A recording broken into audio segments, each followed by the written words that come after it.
1713. On the ship Henrietta Marie, chained Africans crossed the Atlantic with no room to stand. Many died before land appeared. Their bodies were thrown into the ocean behind the ship. The ocean saw. Listen to this closely. This happened to your bloodline. This was planned for profit. Your ancestors still survived it. The water remembers your ancestors' names. Millions crossed the Atlantic in chains. Many never touched land alive. You are here because they refuse to die quietly. Yeah. From the 1500s to the 1800s, European ships crossed West Africa, Portugal, Britain, Spain, France, and the Netherlands built this trade. They bought and kidnapped African people for labor in the Americas. Historians estimate that 10 to 12 million Africans survived the crossing. Millions more died before reaching shore. People were taken from Angola, Senegal, Ghana, Nigeria, and Congo. Many were marched hundreds of miles to slave ports and chains. At ports like Elmina, Castle, and Bonny, families were separated forever. The crossing became known as the Middle Passage. Ships packed human beings below deck like cargo. Some ships held more than 400 people at once. The British ship Brooks became famous for how tightly people were packed. Men, women, and children were chained together for weeks or months. Many could not sit upright. Disease spread fast in the heat below deck. Dysentery, fever, dehydration, and starvation killed thousands. Women were sexually abused by crew members during the voyage. Some captive jumped into the ocean rather than live in slavery in 1781. The crew of the slave ship zoned through more than 130 Africans into the sea for insurance money. The owners went to court demanding payment for the murdered people. Olaudah Equiano wrote about the smell, the chains, and the screaming in his 1789 book. Your ancestors lived through organized torture, created for money. Do not look away from this history. They counted black bodies as cargo. But your ancestors kept fighting. The water remembers your ancestors' names.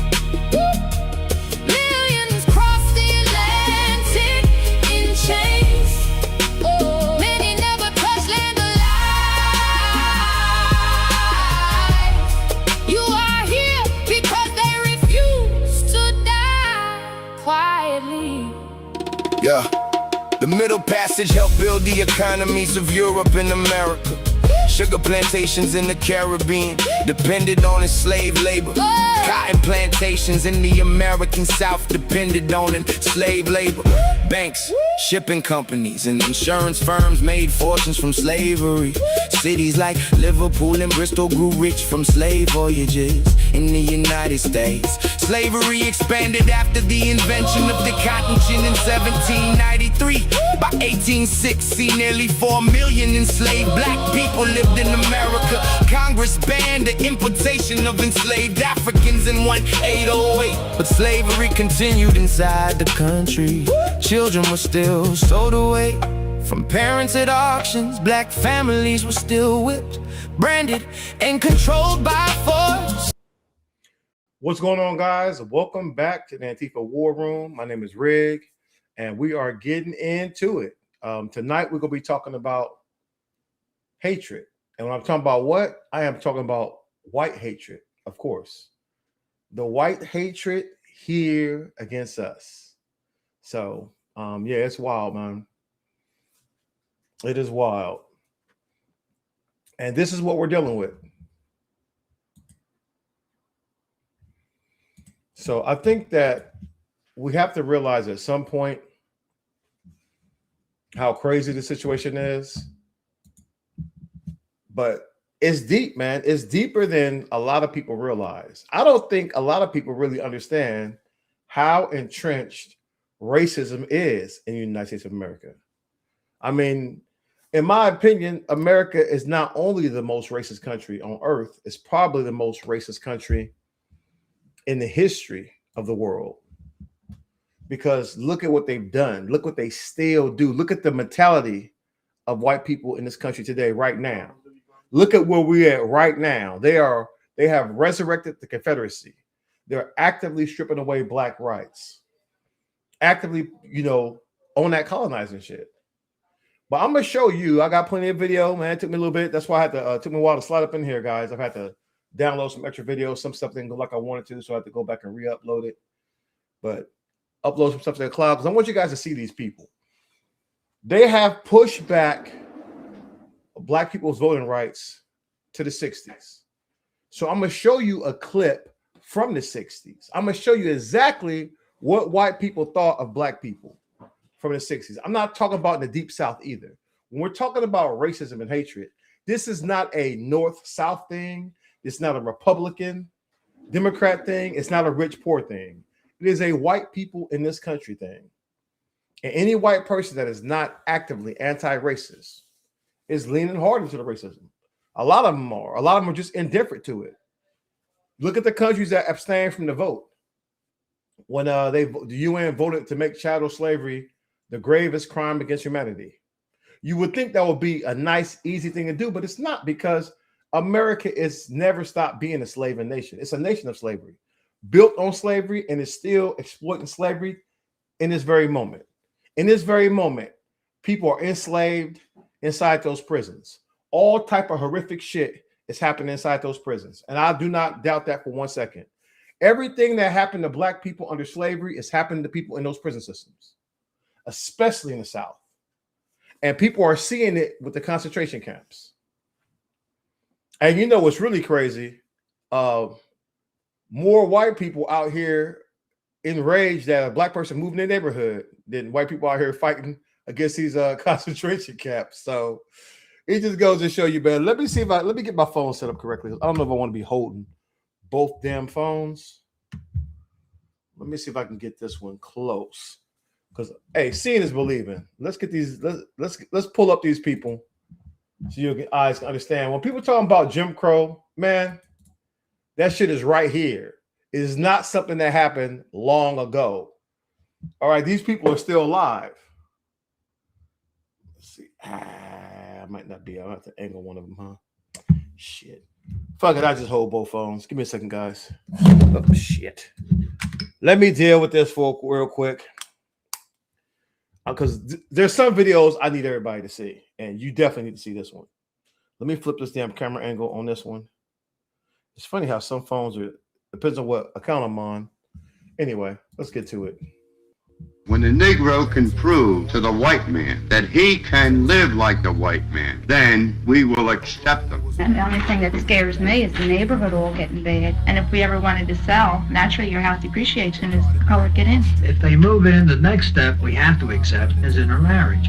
We can be sociable with them and work. We can get along with them and joke with them. Sure. But when we leave our job and we're on our way home, we want them to go in their direction, and we can go in ours. Homes in this Philadelphia suburb sell for $10,000 to $11,000, and the people of Fallcroft call them their dream houses.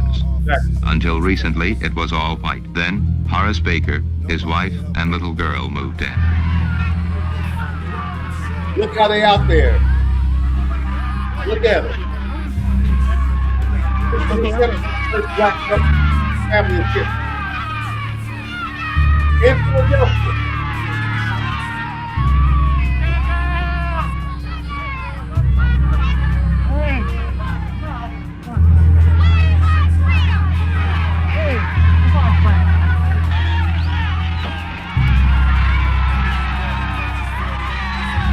They crashed me out. Look at the fight with the cops here. Look how mad he is. How mad he is, man. Because some black people move on the block.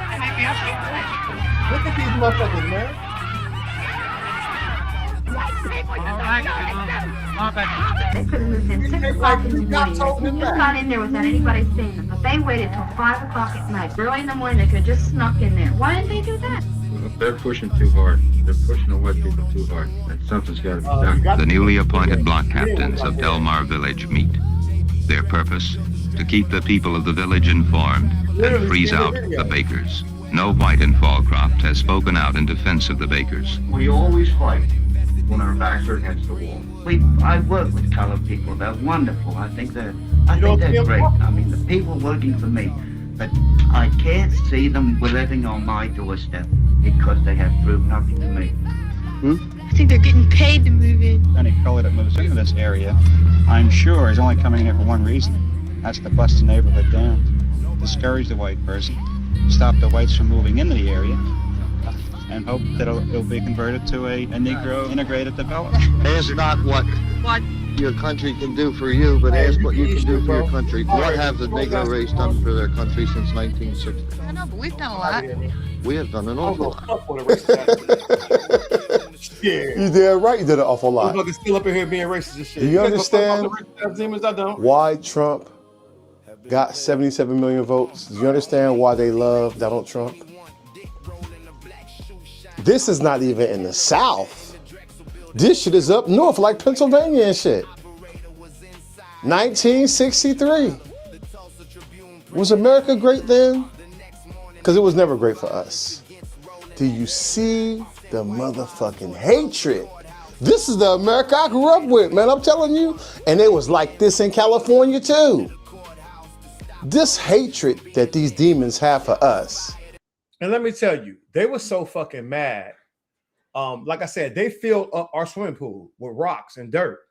They did not want us to enjoy that damn pool. Just how they was screaming at them, that's how they was yelling at me, saying we bringing down the property value. What are you doing here, Ian? They was outraged. So I really don't want to hear shit, right? And here, it's not about us proving anything. Demons got to prove. But I'll let you finish here my monologue here. That shit is not just in the southern states. Look at them. We gotta prove something to you? Motherfucker, we won World War I and World War II. That's not proof of something? They don't give a damn. Every white accusation is a white confession. Racism, man, permeates throughout this country. You motherfuckers had us over here as slaves, man. And then when that wasn't good enough, you fought a civil war to keep us in chains. When that wasn't good enough, you went back here and made black codes and destroyed thousands of black towns all throughout the fucking country, not just in the South. You had the lynching Olympics in the Red Summer, Oscarville and Seneca Village and Black Wall Street. Fuck, I could sit here for the next 3 hours and name off cities. It's the hatred of black people. And that is what's killing this country. And this is why, man, get the fuck out of here. Good. It looked like there was more white people there rallying because that one family was getting rushed than white people out here fighting concentration camps going up. See, man, black people, we don't owe you shit, white America. White America, it's your time to prove who you are. If you're a Confederate, just say that shit. But if you're not, then be on that John Brown shit. There can be no more in between. There can be no more straddling the motherfucking fence, man. You either will be here for black liberation or you will be here for the rise of the Confederacy. And that's just how I'm gonna see you from here on out. Because many of them motherfuckers are still alive from that crowd. A lot of them bitches are up in the fucking courts. A lot of them kids that was talking shit became cops in this motherfucker. That's why you celebrate Black death in this country. America is the most racist country on earth. Probably the most racist country in human history. Because who has done more dirt to us than you demons?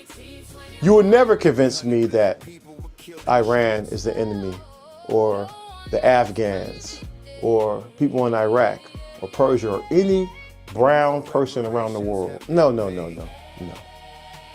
My mortal enemy is the demons who brought my fucking ancestors over here in chains.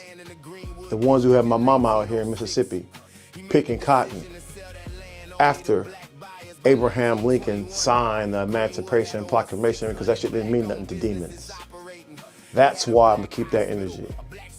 And remember, boys and girls, the only good Nazi is a dead motherfucking Nazi. Please double tap these weak ass Confederates. And whether it takes 10 months or 10 years, we must be absolutely relentless in our fight against the white delusion of white supremacy.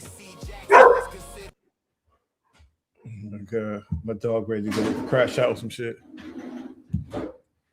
So that's how you know, right? You see them, they did interviews right there in the 60s. And we're not talking about the Deep South. It was far worse in the Deep South. These people listen, they're upset just at our presence. So I hear people saying that, what did we do to them? We existing. Hell, look how they treated black people since we came over here. And that's why I'm like, hey, man, I'm here. I'm here to match NEC energy. All that kumbaya, man, that stuff is over with. That kumbaya world is over with.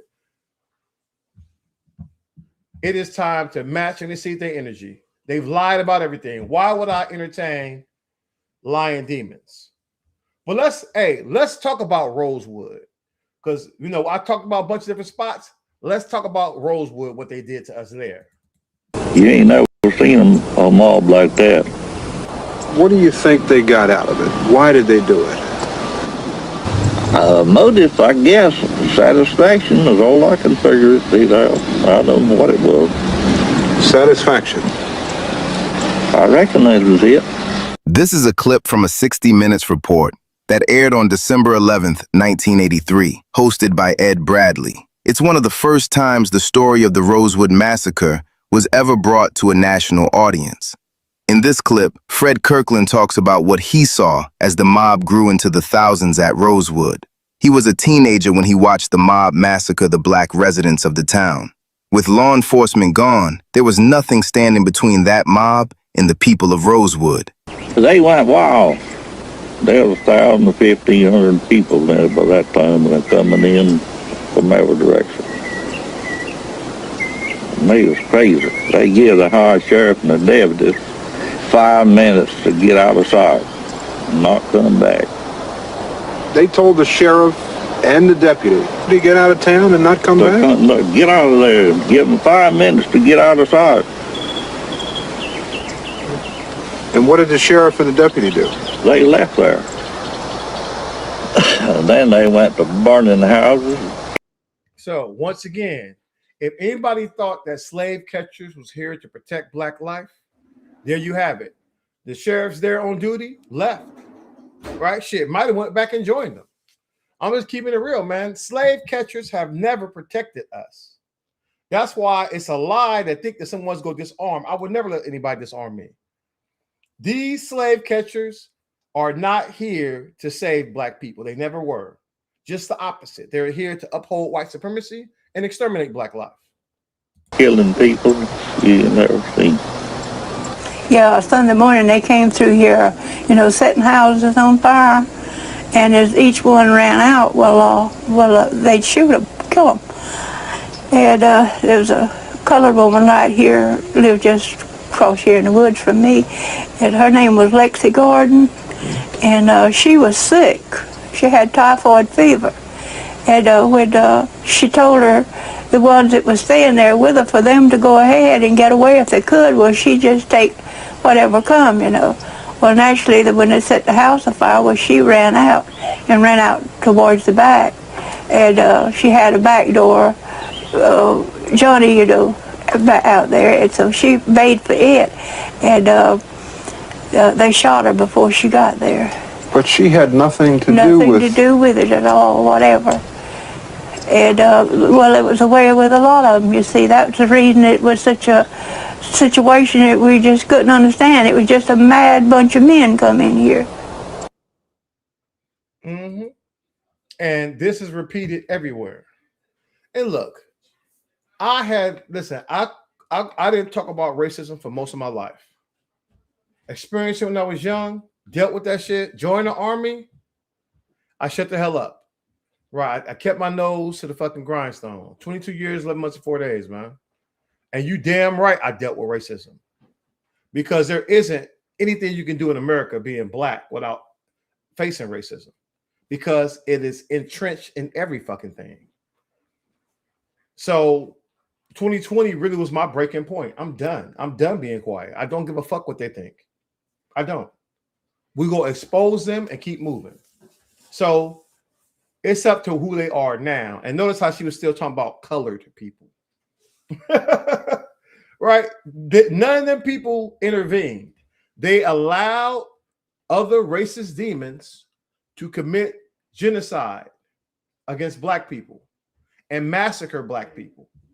And not one of them demons was held accountable. And they'll sit here and lie in your face and tell you that blacks are the most murderous race and talk about you 13% of the population, but you commit 50% of the crimes. When demons have been out here wholesale slaughtering Negroes, graping for centuries, slaughtering for centuries. Had the slave catchers doing it. Still got them on the payroll to this day. So miss me with that, man. Listen, those lies are for other demons. I am not entertaining any of that shit. Now that I know the truth, I don't care. I will stay pro-black, anti-fascist, and heavily armed. Because that Rosewood shit, we're not going back to that. If they're thinking that's what's going to make America great again, that ain't happening. Absolutely, positively, is not happening. But I want you to listen to how they talk about other sundown towns, right? This is more recent. So listen to this one. Most redneck inbred town in America. Inbred? St. Mary's is inbred. Walpock's just a bunch of rednecks. The KKK used to run this town at one time. Yeah. No. Yeah. Yeah, they used to have a sign in the city that said, if you was black, don't let the sun shine on your back. I ain't going to Walpock. There are a bunch of rednecks there. They'll kill me. It was legal to beat up blacks after dark, if you were out after dark. Yeah, I think it's just been in the last couple of years black people started coming to Walpock. Yeah. There's like 1 or 2 families, that's about it. There's no blacks in Walpock. No. People wouldn't know who they are. We used to have a noose outside of town back in the 60s that said, you caught in town, you're dead. I mean, a noose. Yeah. For blacks. A noose for blacks, right? Back when? During the 60s. You see how they perked up, man? So come on, man. A noose for blacks back in the 60s. And they still talking that new shit. Well, they sound excited, man, because this is who they are, man. This is who they are. That's why they're excited about that shit. Come on, man. And then I would, first and foremost, here, I would never want to be in a sundown town. If you racist, I don't want my kids around you. I don't want shit to do with you. Shit, keep that shit. I don't need shit from you. But what I'm not going to deal with is somebody thinking they coming to bring the smoke. Because if you come, that's it. I'm going to not turn in with a burner shit. Integration was probably one of the biggest mistakes that black people could have made, man. We should have left them fucking demons alone. But the problem is they would still wipe out your towns. When you had all black towns, they still destroyed the towns. So you damned if you do, damned if you don't. That's why I said we got to try to have black states. But everybody got to be holding that rifle.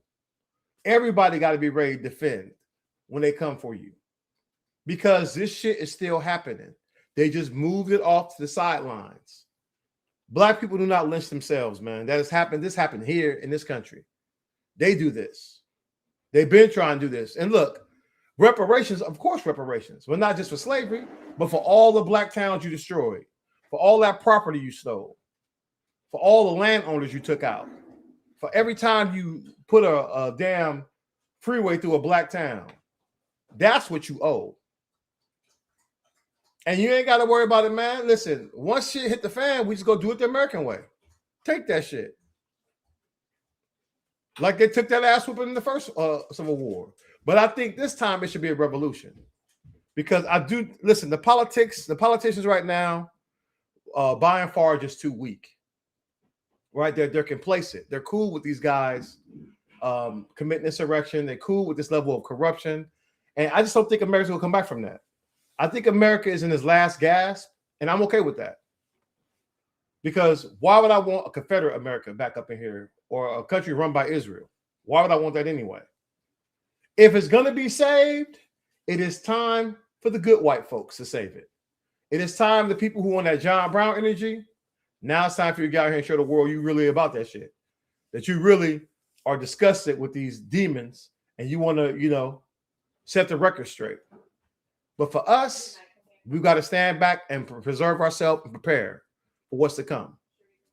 Because they've always targeted us, guys. It's just who they are. And our existence is what they do. Now, I want you to listen to this smug white dude talk about black people in Germany, how they was treated. The Olympians like Jesse Owens. Black athletes who went to the 1936 Olympics in Berlin, what they were told, they were told that the Germans were like the master race, white supremacists, the evil bastards, and they hate all you black folk, and they hate everybody who isn't them, and da-da-da-da-da. And then all the black athletes went over to Germany, and they got treated with more love and respect than they ever got back home. And Jesse Owens himself, was it 4 gold medals, 5, whatever. He was the most famous of all the athletes. Yeah. He literally, Adolf, like literally paid him respect, and the American press, who owns the press? The Jews, that group again.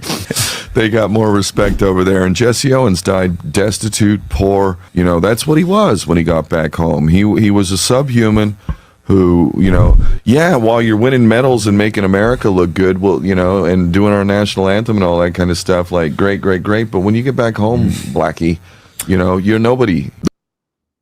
All right. Now, notice how he slid that Blackie in there. Understand, them motherfuckers is racist too. Why they tell the story? They racist as fuck too. Even while they telling you that black people were treated better overseas, it's not like they saying it from a position of compassion. That motherfucker racist as fuck too. I'm just keeping that shit 1,000, man. So demons, and we've been knowing this is nothing that's new shit. Black people fought because we thought if we act right, they would treat us right. We tried to prove to them time and time again that we were warriors. We fought in World War I, fought in the Civil War, fought in the Revolutionary War, fought in World War II, fought in Vietnam. Every fucking conflict, we there. Paid for that shit. Still came back home to the bullshit. Fought in the War on Terror. Still came back home to the bullshit. Do you understand? So, once again, the problem is with the hatred that white people have for black people inside the United States of America. It runs to the foundation of the fucking country. And they will not acknowledge it because they haven't stopped. Slavery is still legal in this country, especially down south. Them plantations are still steaming along. They are still lining their pockets with that sweat equity that they love to talk about. But you can storm the Capitol. The any of them white boys get some sweat equity, they storm the Capitol, whoop the fuck out them cops, smoke the other cop, smoke them. They lied about the car. They said, hey, that cop got hit with bear spray. They said he died of natural causes. Y'all remember that shit? Huh? You see how they protect each other? They said that cop died of natural causes. I couldn't believe that shit. I was like, what? This is how dirty them demons are. Then they pardoned them, put their ass on ice, tried to set aside billions for them. That kind of fell apart, but listen, the intent is there. So we've been knowing what America is. The rest of the world got to see it. The rest of the world is also seeing what America is. All American lies are being open for the rest of the world to see. You cannot lie your way out this shit. You cannot gaslight your way out. If you're a Confederate demon, then you got to be a Confederate demon. Oh, I got to let you see this other damn video too. Since we're talking about this damn bug dancer. Let me flip this camera again. I'm going to have to show you guys this next video because You have to see it to get the context of what's happening. How this guy did this black girl at school. Let me get this grab this. So check this out. To Trayvon Martin, Tamir Rice, and all the other children who became victims of injustice. Cut the mic on her. He cut her speech off. Fucking bug dancer cut her speech off. See, when I talk about separation, these are the type of bitch motherfuckers that I'm talking about. I would never want to live in any community with him. And see, what should have happened is every student in there should have got up, left, went outside onto the campus lawn, made a circle around that woman, and let her continue her speech. See, we got way too many like him in our community who want to buck dance and bojangle, sit back and eat pork chops and goddamn pig's feet and be the footstool for masses simply so they can get some goddamn crumbs off the table. See, he ain't gonna lead the revolutionary charge for original people at all. Quite the opposite. He'll probably promote you going into Asian shops to continue getting your hair and nails done and eat their food, and he'll justify why original people are being killed by the popo. But here's the thing, a warrior never knows his strength without a foe, and Sambos like him are put in front of us for a reason. So we know exactly what the fuck not to be. Yurima Karama, the brand. Straight up, man. And so we know we got the buck dancers, man. They're gonna be out there doing what they can, being like Uncle Ruckus in the Supreme Court, Candace Owens. So, and once again, they still hate them. That's why a lot of them get that end wake-up call. You cannot tap dance fast enough for these demons. As long as you're being anti-black, they'll tolerate your presence. But if you ever think you equal, you'll find, and look at Vivek Swami, right? Oh, Swami Salami. And culture told him to his face, yeah, I like you. I like a lot of what you said, but I would never vote for you because you're Indian. Told him to his face, man. Told him to his face. And then what happened to him? They cut his throat when he thought he was going to go out here with Elon Musk, the world's richest Nazi. They thought he was going to go out there and run Doge together. He became the first cut for Doge. And now they got him over there thinking he going to run for governor of Ohio. That shit ain't going to never happen. Right? Hey, listen, good luck. He ain't going to win. They ain't putting no Indian in charge of damn Ohio. It's America, bro. You think that white boys vote for a damn Indian? Good luck, bro. Good luck. And this is how they play you. This is how they play you, man. The whole thing is just so disgusting. But this is how you need to know how deep the racism and the hatred goes in this country. They're never going to beat the allegations, guys. The United States of America is the most racist country on earth, bar none. And it may be the most racist country in the history of humanity. And now I'm going to show you how self-destructive that it is. Even though, listen, I thought in 2024 that, okay, seeing the end of democracy and decline of America, if they let Trump back in there, they got to see the light with Kamala. No, they did not. They did not. They chose the abyss. So off to the abyss you go. Yeah, I was laughing my ass off that dancing robot. Listen, well, I need some good laughs now and again. All right. You guys know who he is, man. He needs no introduction. You guys know his voice. He go Neil deGrasse Tyson go talk about Trump being the most anti-science president in history. The relationship of the executive branch and science has never been as devastating as it has been under the current administration. In the history, since science has been valued, let's start the clock there when Abraham Lincoln signed into law the National Academy of Sciences, which was intended to advise Congress on matters that would be of interest to our health, our wealth, our security, and the like.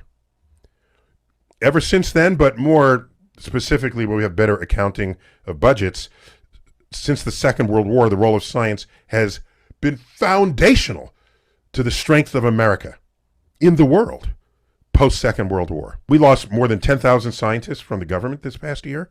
Grants are being cut. Science research is being cut in universities. My colleagues are being cherry-picked by Europe.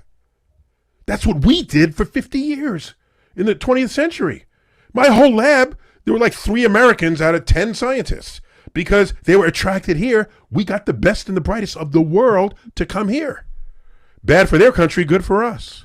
The reverse is happening now. So, as far as I can read the headlines, we will sink lower economically, in our health, our wealth, and our security until everyone wakes up and is reminded how important science is.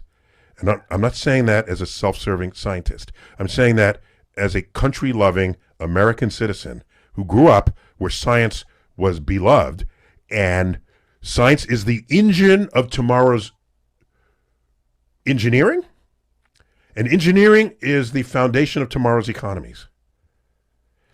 And because you only see the engineering, you're not seeing what fed the engineering in the first place. So it's easy to believe that that doesn't matter. So I think we'll sink lower, then all of Congress will get together and they'll say, we got to do something about this.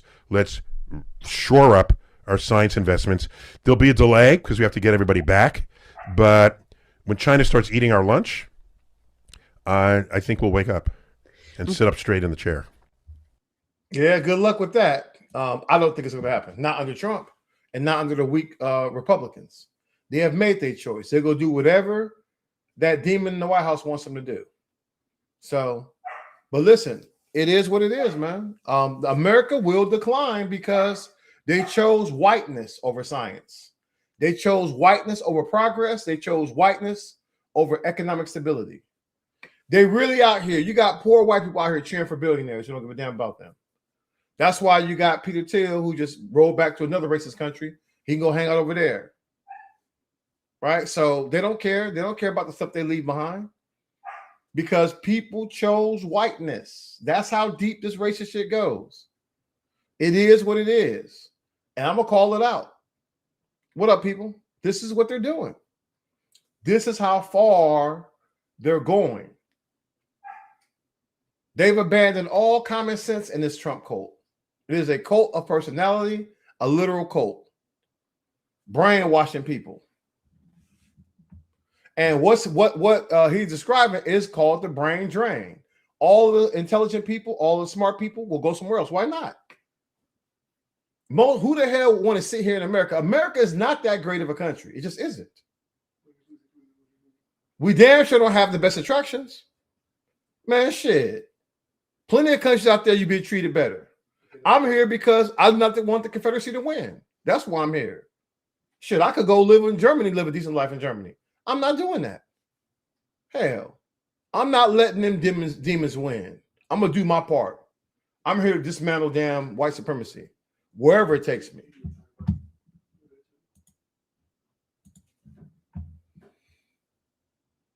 Let's get into it. The craziest part is it will have a Black American Christian looking you in your face, basically saying that the things that led to him being Christian, chattel slavery, were somehow a part of a divine plan for his lineage.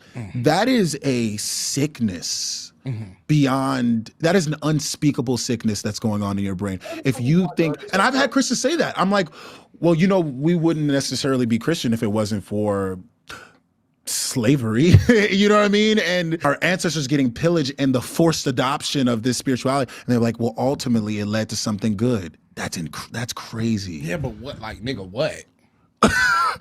What? You're a greeter at Walmart, nigga. What's good about that? Bro, I mean, tell me what's it's not good. even like you rich then. You're not even come up you like ain't even that. eating. You're not even eating, like, bro. You've been You're doing in America. Jesus been the coach of your team for 20 seasons. Y'all niggas is still the Wizards. Y'all niggas is 0-82 every year. Season, bro. You're not trying to try a different coach. All we gotta do is be thankful. Bro, try a new coach, maybe. I don't know. And it's not like, here's my thing, is that Yes, it's a deep-seated sickness, because the thing that if you try to denote divinity to your suffering, like nigga, raping and killing your children, eating your father, skinning, putting your hair in couches, using your children as alligator bait, cutting babies out of the wombs of their mother and stomping them. And this is God? Yes.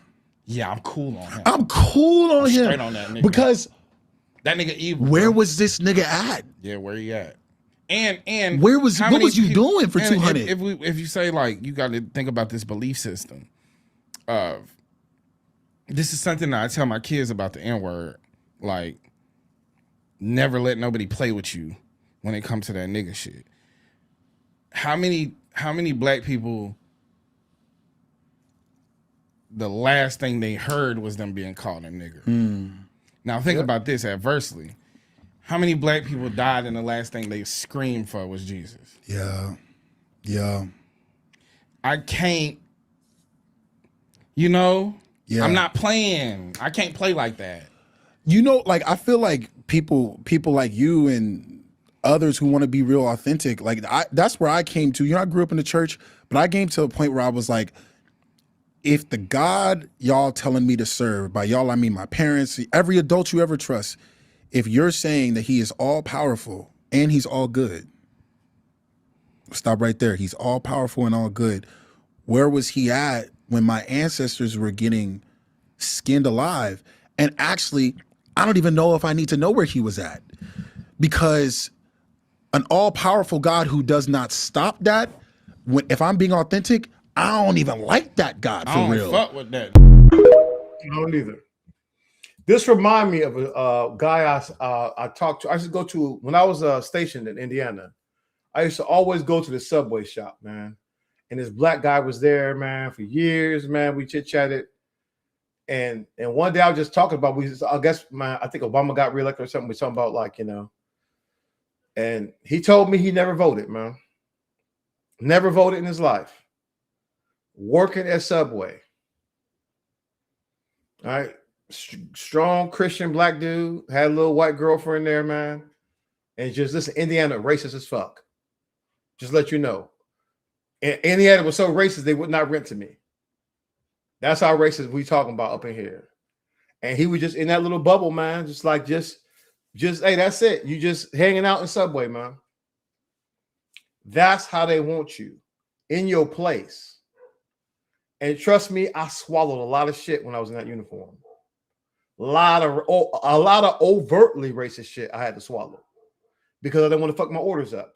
And I needed that time, man. I needed that time so I could fucking retire.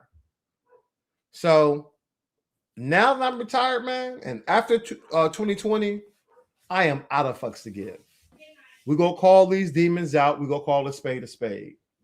And I've been saying Christianity is the last stop if you black for slavery. It's the last slave mentality stop. Remember, these same people, the Klan, they prayed to Jesus Christ. The Confederacy prayed to Jesus Christ. Hell, they think Donald Trump is a Christian. So just something to think about. I'm not messing with it because I know, like I said, I got my own personal experiences, and there's no way. Listen, there's nothing that dead religion can offer me. Nothing.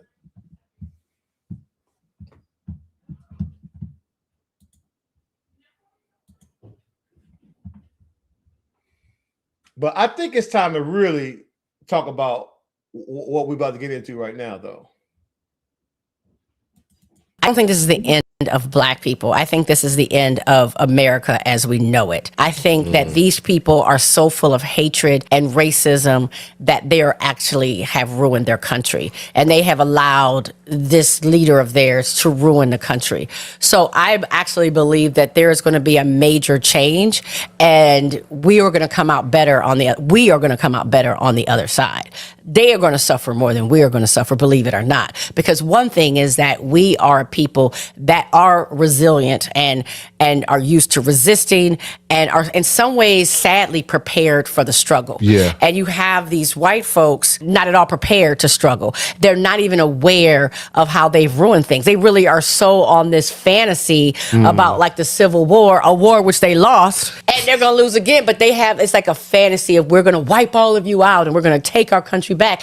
And the country can't function with them anyway, just them, period. I mean, it's impossible for it to function. And I'm seeing the demise of them. And most of them believe that this leader of theirs is there for them. Yeah. And he's not for white supremacy is not for poor white people. No. It's not for middle class white people. No. It doesn't exist for them. But we're seeing all the things, but a lot of them aren't getting it yet. Right. But it's done. And it's done for them too. You know, Randy, you kind of just gave me a little hope, actually. The America we're experiencing now, that is America. The post-Reconstruction America, all the way through Jim Crow, that is America. Yep. The pre-construction, enslavement, antebellum America, that is America. You and I, we are the free black folks. You and I represent the two generations of free black people. The free black folks who lived and voted under the Voting Rights Act. That 50-year period in which true democracy was achieved in America. That's us. Everything after and everything before is the norm. We are the anomaly. We are the freedom. We are the examples of liberation. That gives me, when I think about it in that term, that over the last 50 years, that actually we might be the privileged, that this might be the peak of blackness. Oh, that's so sad. That this might be what we've experienced in our lifetimes, might be the best black experience that may ever exist. It gives me hope. Well, and it's funny because I've always been saying, I hate that people don't know the real history, because then there would be an appreciation from whence we came. Right. Like we have made a lot of progress, right?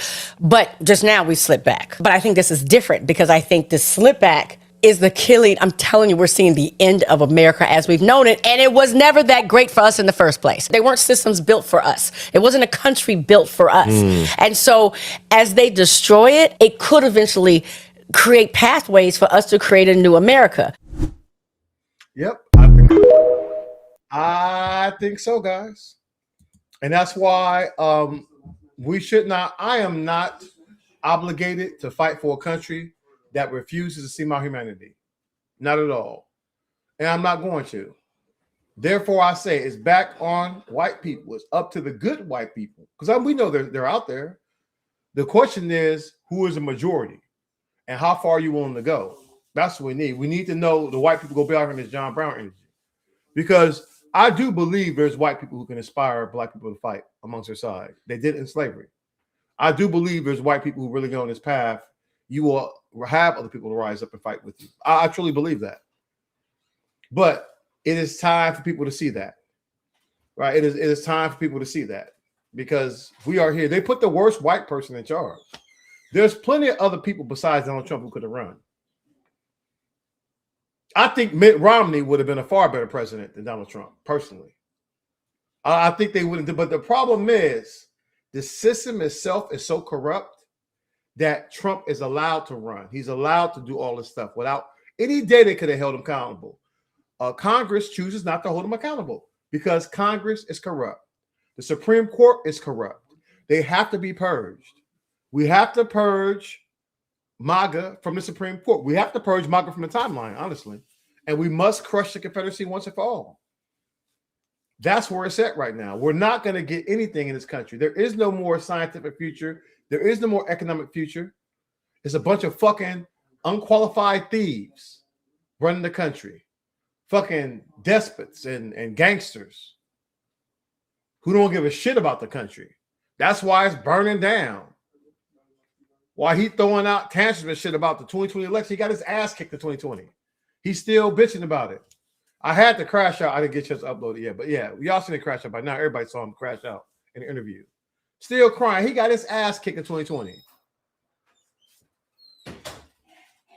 He still cannot tell you the truth about that. And you think that he's that he won fairly in 2024? Come on, man. He shows you who he is. And he's showing you every day. Hopefully he can continue to rot. Hopefully he continue to rot away, man. Yeah, I saw that crash out. It was epic, man.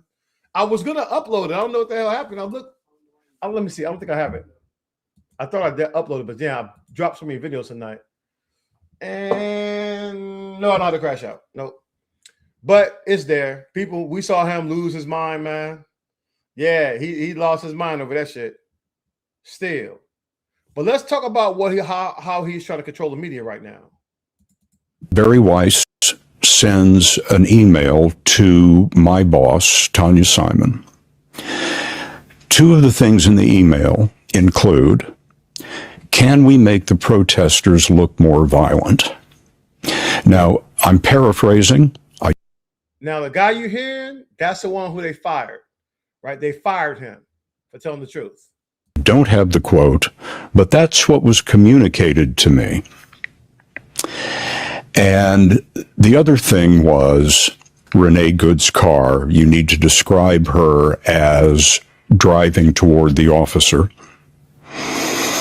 This is not what you see on the video. On the video, you see the officer standing slightly off the front of the car, and you clearly see Miss Good's wheels turned completely as far as they will go, away from the officer. But he shoots her in the head, kills her, and says something about her in that moment that I can't repeat. I'll repeat it. He called her a fucking bitch, right? As he shot her in the head, he called her a fucking bitch. In polite company. So we have gone out of our way in our plan from the very beginning to show. Also, he raised $1 million, right? Hey, not only did he smoke her in broad daylight and call her a fucking bitch, he raised $1 million and is being actively protected by ICE right now. The protesters for the responsibility that they had. We had already scrubbed the video archives looking for those scenes, but it somehow wasn't enough for Ms. Weiss. The video showed that the officer wasn't standing in front of the car and she wasn't driving toward him, but that's what the president said about that, and that's the way she wanted it described. So this is why I stopped watching the mainstream media years ago. The moment they turned their back on Joe Biden, I was done. I was done with the mainstream media because journalism has died in America. Journalists are now a state-run TV, especially Fox, fake-ass news, OAN, Newsmax. That shit is pure propaganda. I don't waste my time watching that shit. And you see how Trump, even when you hit him with basic facts, he lost in 2020. And then he led an insurrection, conspired with the other states, had fake electors, caught 91 felony charges, was convicted of 34 of them, indicted 4 times. They forgot about all that. So, yeah, this is what they talk about now. And so they have forgotten about all of his crimes and they accept him as president. And with all the crime that he's still doing, he breaks the law every day that he's in office. Every day he's in office, he's still breaking the law. Just to let you know how deep that hatred goes. Now let's talk about Argentina, man. On a historical standpoint, can we show this Argentina clip? Yep. Argentina, late 1700s. Buenos Aires. Black men and women make up nearly 1/3 of the entire population. Then the government decides Argentina must become white. They call it blanqueamiento, whitening the nation. They send thousands of black men to the front lines of every war. They use them as cannon fodder. Thousands die. The men are wiped out. The women are left behind. 1871. Yellow fever epidemic hits Buenos Aires. The government lets it ravage the poor black neighborhoods. They do nothing. Thousands more black people die in the slums while the rich watch. While the black population is being erased, the government opens the floodgates to Europe. Millions of Italians, Spaniards, Germans pour in. They pay their passage, give them land, give them jobs. They say it is to improve the race. Black identity is deliberately flooded out. Intermarriage is pushed. Black faces disappear from history books. By the early 1900s, the census stops counting them. Today, Argentina proudly calls itself the Paris of South America. Almost no black faces on the streets. Almost no black faces in the media. They didn't just disappear. The government erased them on purpose. Argentina became white by design. I think it's always just important just to have some historical information, man. And so much has been done throughout history. This is really crazy, especially when it comes to black people.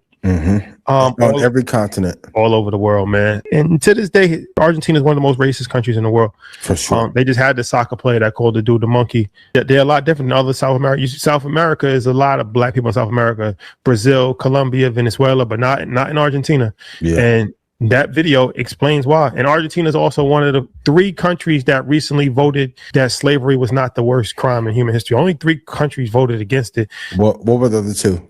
No surprise. America and America. Israel. Yeah, America, Israel, and Argentina, and then the whole Europe pretty much abstained. Yeah, which means that they didn't yes or no. But 144 countries voted yes, that it was the worst crime in human history. It's crazy that America voted no when they're the ones that's actually benefited from it the most, mostly. But not surprising. Not surprising at all, especially with the prison system. Of course, America go vote no. That's why I tell you that America is the most racist country in human history.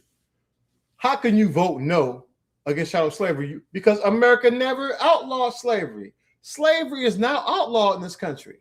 It is not.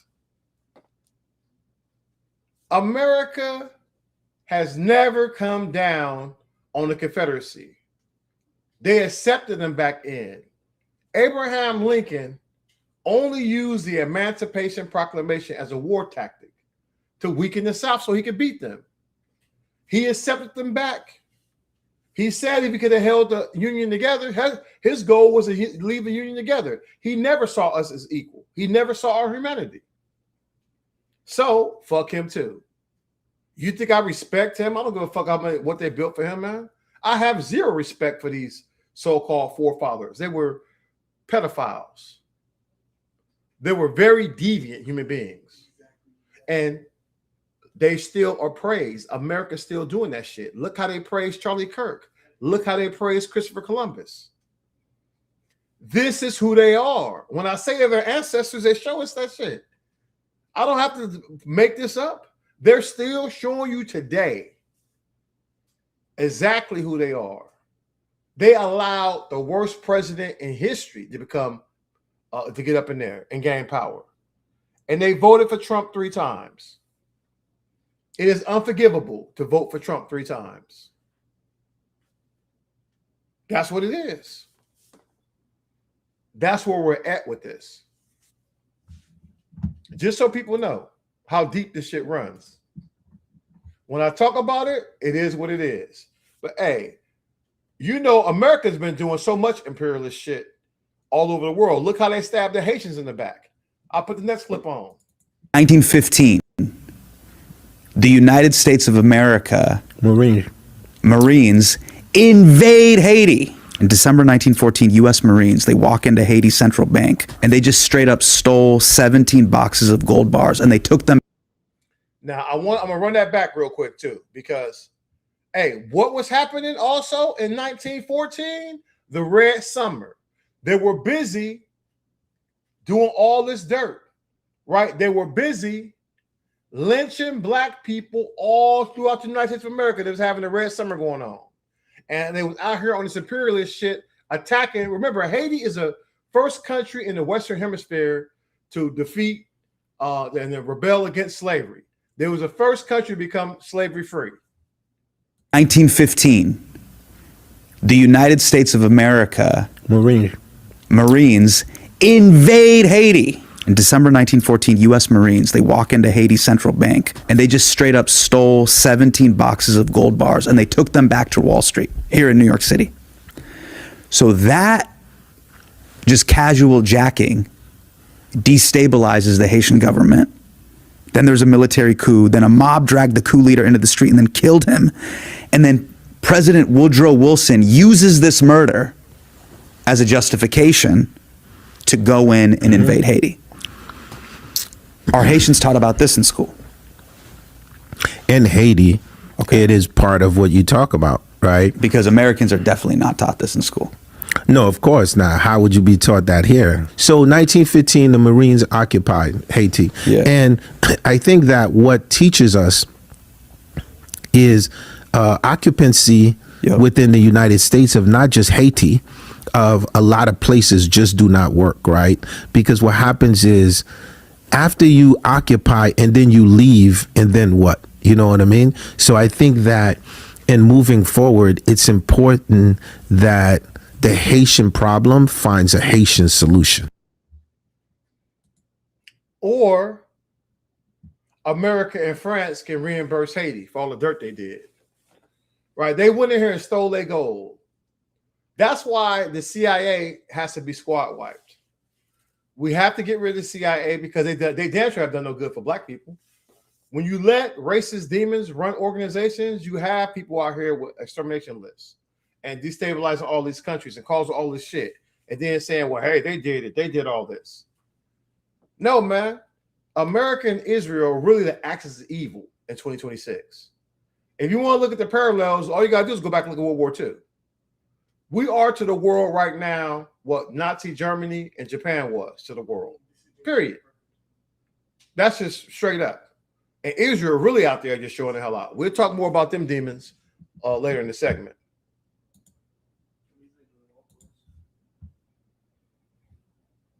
And speaking of Nazi Germany. In 1945, after the fall of the Third Reich, which is the Nazi party, aka the party of Adolf Hitler, there was something that emerged called the Rettenlinien. Those are the rat lines, and that's what the Nazis in Germany followed to flee Europe because they didn't want to stand trial because they had just committed a genocide and eugenics, and like they were public enemy number one for all the fuck shit that they did, right? But they followed these rat lines to South America, more often than not Argentina. Now, just because you flee somewhere doesn't mean you can necessarily be there. It doesn't mean you're necessarily welcome, especially when you're a fucking Nazi at the end of World War II after what you just did around the world, right? But like with all evil things in history, usually money can smooth it over, and that's what happened here. So the Nazis in Germany had established some Swiss bank accounts that had all the wealth that they had stolen from Holocaust victims and survivors, and they used that money to essentially buy their way into Argentina, including with putting money into the pockets of military officers, as well as into the campaign of the president of Argentina, right? Fast forward to 2026. There's this dude named Peter Thiel. He's a German American and he's a tech bro, okay? He co-founded Palantir and PayPal and like invested in Facebook and all this shit. If you don't know what Palantir is, it's this really scary AI surveillance software. They're using it in Israel in order to commit the genocide in Gaza. And then here in the United States, Donald Trump is using it for all of the mass deportation shit. So it's being used for remigration, like the Nazis, and it's being used for genocide, like the Nazis. So that's how this man, Peter Thiel, is making his money, okay? He's also a mentor to J.D. Vance. If you recall, J.D. Vance did not like Donald Trump, talked mad shit about him, then all of a sudden flipped the script. Yeah, he's mentored by Peter Thiel, and like J.D. Vance is being teed up as like the next president, right? And Peter Thiel doesn't even like Donald Trump. He's one of the #1 donors to Republican candidates, including to Trump, but he doesn't like him. He's gone on record and said that Trump is a means to an end, that he's going to destroy everything, and then white, wealthy tech bros like Peter Thiel can come in and make society look however they want it to look. Sounds familiar, right? And there's an interesting article from 2016 that Medium put out after Peter Thiel put like a bunch of money into Donald Trump's campaign, and they actually compared Peter Thiel to Henry Ford, like Ford trucks, Ford cars, right? Henry Ford, because Henry Ford backed Adolf Hitler. Interesting, right? Very, very interesting. And at the time when Henry Ford backed Adolf Hitler, people didn't think he had a snowball's chance in hell of getting into leadership. Same thing with Donald Trump in 2016, right? But they saw a means to an end. So anyway, I bring up all of that to say Peter Thiel has fled to Argentina. He bought a mansion, 17,000 square feet. His kids are in school there. He's buddied up with the president of Argentina. A lot of us are not like geniuses. We don't have a crystal ball, tarot cards. We don't see the future. We just know history. We just know history. And we recognize when this shit is happening again because we've seen this movie before. So I need the rest of you to recognize it too. And we warned you. We told the world that America would become Nazi Germany. We said it. The alarm bell's been sounding for quite some time. But back to the main point of tonight's broadcast, because of America's hatred for black people, they chose the Nazi route. They chose the Confederacy. And that's why we're here. That's why you have Elon Musk doing whole ass Nazi salutes and everyone just watching that show off and like, it's okay. It's okay. So this is what they do, man. And they've been doing it for quite some time. This is nothing new for America. America has been on that genocide shit for a while. They've been on that imperialist shit for a while, and they damn sure been on that racism. Racism is that America and Israel share that white supremacy. They share that. That's their bond. That's their unholy bond together.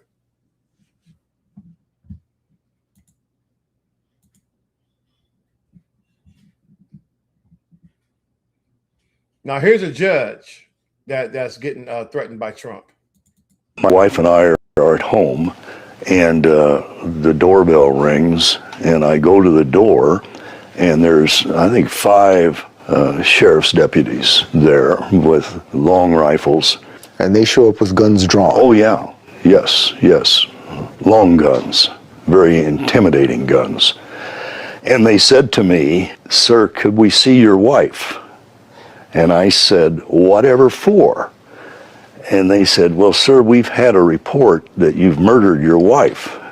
It was a cruel hoax. The next day, a bomb.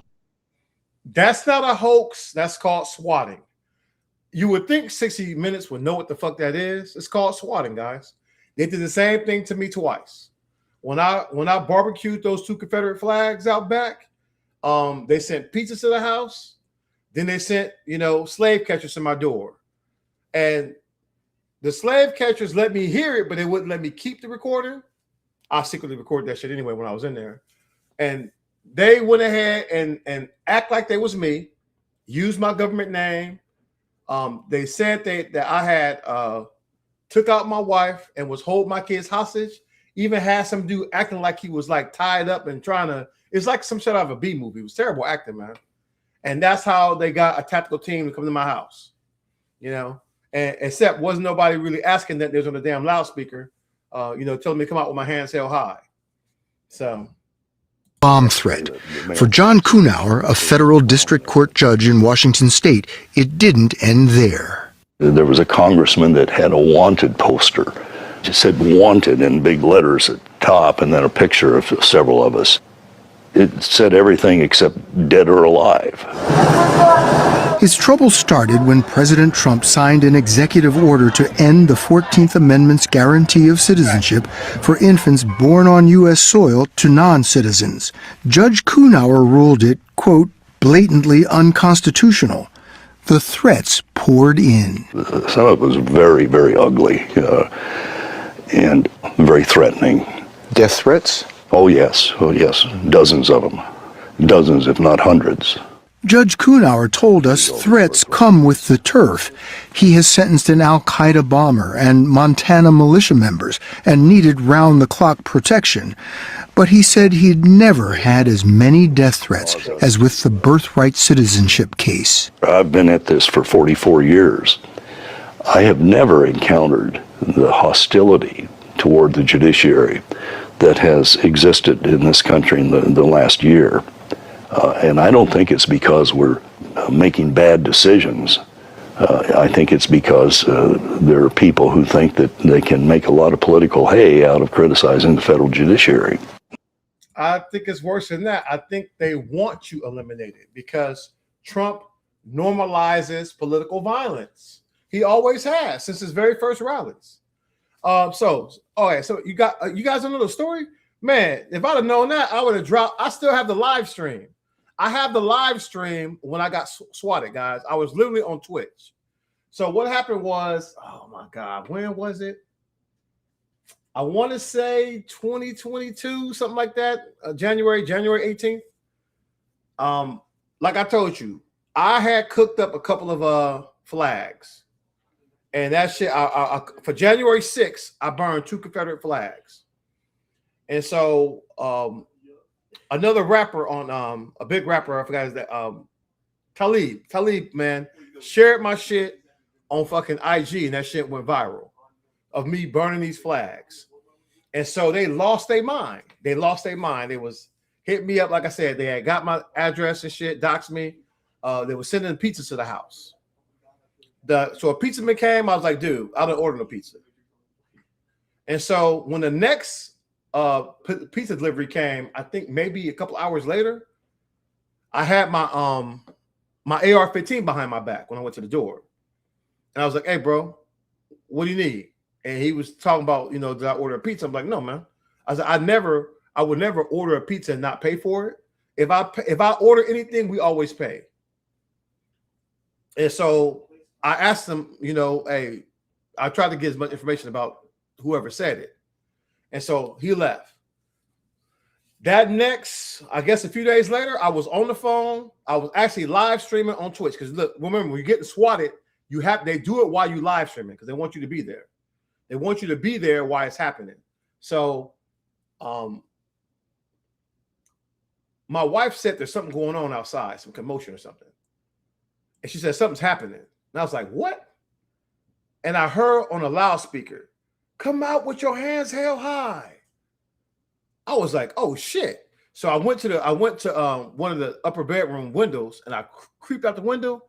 Man, it was like fucking 20 dudes out there, rifles and motherfuckers out behind cars. And it was like a car. My wife was thinking somebody had got pulled over and it was like a chase or something, some high-speed chase. And they like stopped in front of the house. And I'm like, no, the motherfuckers are here for me, man. And so I ran back to my fucking computer and I'm like, I'm fucking being swatted. And so the mod sent the alert out. And this is why me and Jolly is so close, man. Fucking Jolly, at that time, he lived about maybe 10 minutes from me. He fucking got here like in 4 fucking minutes. I think he ran every fucking red light, man.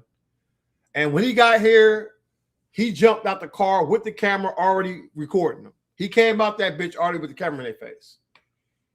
And we was going back and forth. And I was like, man, once I came back, because I remember the first thing I said, should I grab my shit? Because I thought something was going down. But once I seen how many officers it was, I'm like, well, shit, this is they want me to play into it. So I had to be cool because fuck, I got a whole tactical team on my ass, man. So there's nothing I could do. And I wasn't going outside. I already made up my mind. I am not going to the fucking window. When I talked to them, I made sure I was behind the wall. I didn't want to have a clear line of sight on me. But my wife just said, fuck it. Finally, and she opened the door. And when she opened the door, they stood down because the lie was that I assassinated her and I was holding the children hostage. And so, yeah, listen, man, Jolly's that dude, man. I will go to war for Jolly. That dude was here. When my ass was against the wall and they tried to, get me to get smoked by these slave catchers, he was here, man. He was the first fucking person here. And he did not listen. He kept that camera in their face the entire time, man. He did not. He was out of fucks to give. He as they came into the house, he was coming in right behind them because they wanted to check the house and clear the house. So I said, fuck it. They came in. He came in right behind them. Yeah, he came in right behind them, man. And so, now of course, we tried to make a video. Of course, I was kind of listen. For me, I'm not worried, but my kids and shit was here, And so I was already like amped up, man. I couldn't sleep. I wasn't able to sleep that night because the military training kicked back in. Now you on high alert, So, but yeah, they wind up trying to swap me like maybe a month later because a different team swapped out. But yeah, I'll show you guys a video. It's been a while, man. I will show you guys the actual video. Not only do I got the video, I'm pretty sure I got the fucking recording that they made to get me swatted. But listen, I fucks with Jolly for real, man. We pretty fucking close, man. I love that fucking dude. So I will absolutely go to people found it the hard way. I will, if you got beef with Jolly, you probably gonna have beef with me, honestly. So it is what it is.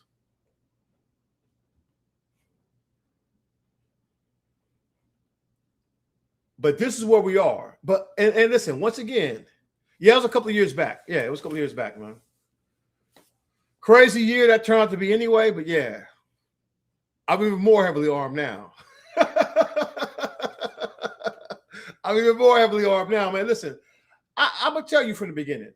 I knew this walk would come to this, because if you walk on that black liberation shit, you gotta risk everything. If they smoked Malcolm X, if they smoked Fred Hampton, if they smoked Huey P. Newton, they were far better men than me. They were far more intelligent, had a far more following. So I understood if you walk this path. But I tell you this, I am more fired up about the shit I'm doing now than any of my time as a soldier. And I believe that my time as a soldier has prepared me for this moment. I believe in this shit far, far more. He off of TikTok for the most part because, TikTok was all fucked up. But matter of fact, I just talked to my man. He just came by my house. Man, he popped in my house, man, right before I went live. We chatted up for a bit. So I know Jolly for real, for real. I know his family's, man. I know him. We were so close, we got the keys to each other's house. So I know him for real, man.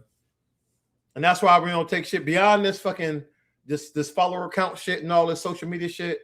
He is somebody I'll call a friend for real. He the few dudes that could call me at 3 a.m. and shit going down. Like, where you need me at, bro? I'm on the way.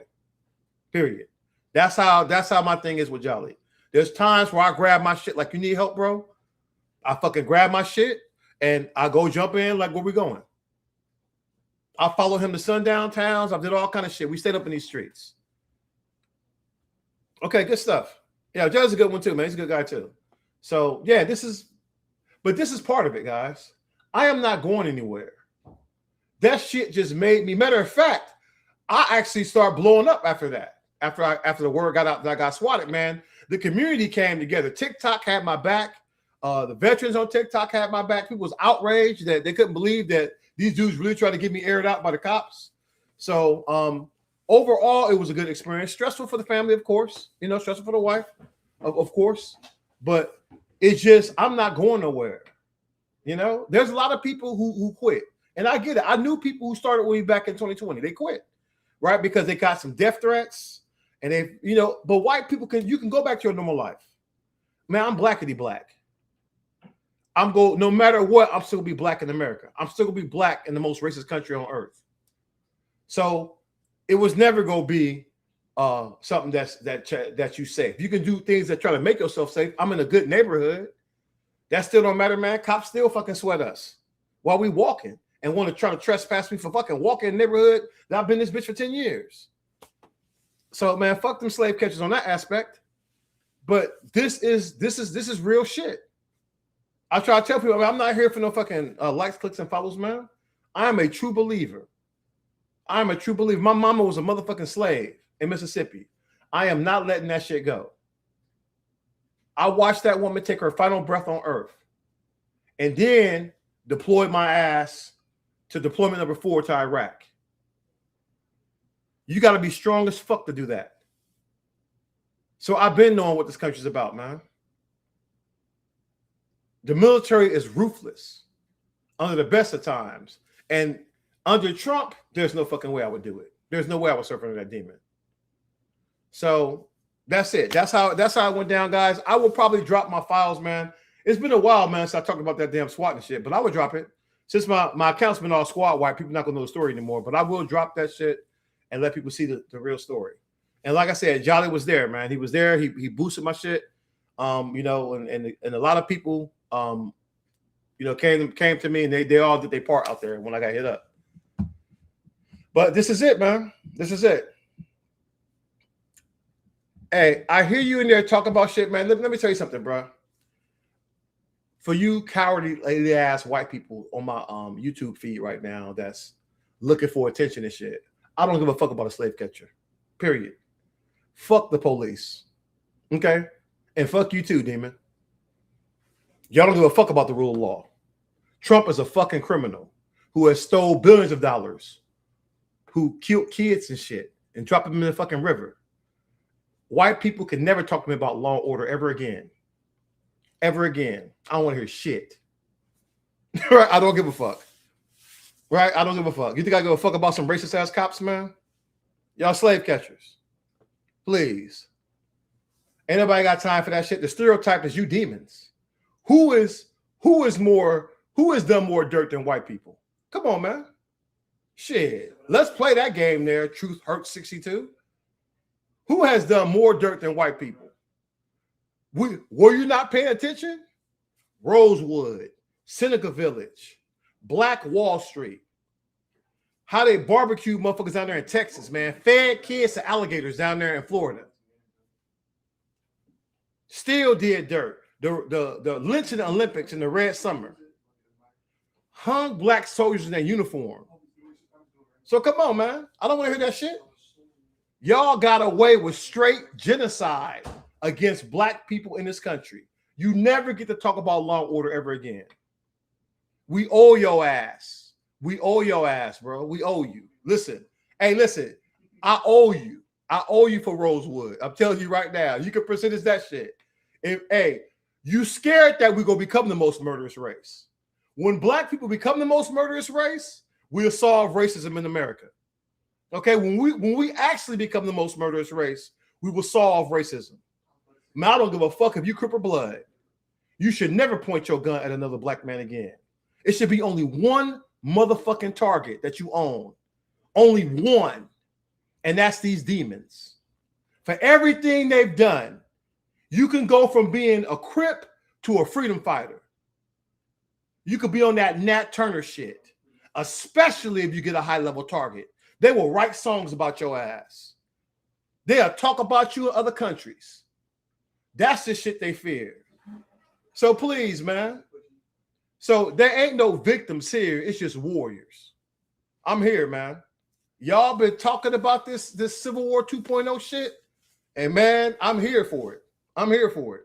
Because somebody forgot what happened to the Confederacy the first time. Y'all be forgetting, man. Y'all really forgot. Y'all really forgot, man. Of course I support black and brown people. Of course I do. Who you think I'm gonna trust? I'd rather have 1,000 Mexicans around me than one racist white demon. My lawn state court. They're the hardest working people out here. Who the fuck is working harder than Mexicans? Let's just keep it real, man. Since my man over here, he crashing out. Who the fuck is working harder than Mexicans? You wouldn't be getting that fruit you got. You damn sure wouldn't be getting that construction done. Shit. You ain't doing none of that shit without Mexicans, man. And understand, all this shit was Mexico. All this shit belonged to the Mexicans. Right? You came here, your border came across them. They didn't cross the border. The borders crossed Mexicans. Let's keep that shit real. Because of racism, ICE should be squad wiped as an agency. It should cease to exist. It is here for white supremacy. The CIA should be squad wiped because all they do is attack and assassinate and destabilize countries and brown countries and black and brown countries. That's what they do. Y'all like locusts. Everywhere you go, you destroy everything. You destroy the ecosystem and you move on. Come on, man. You can't see me with that shit. I'm the biggest troll ever. I'm here for it. I'm here for the battle.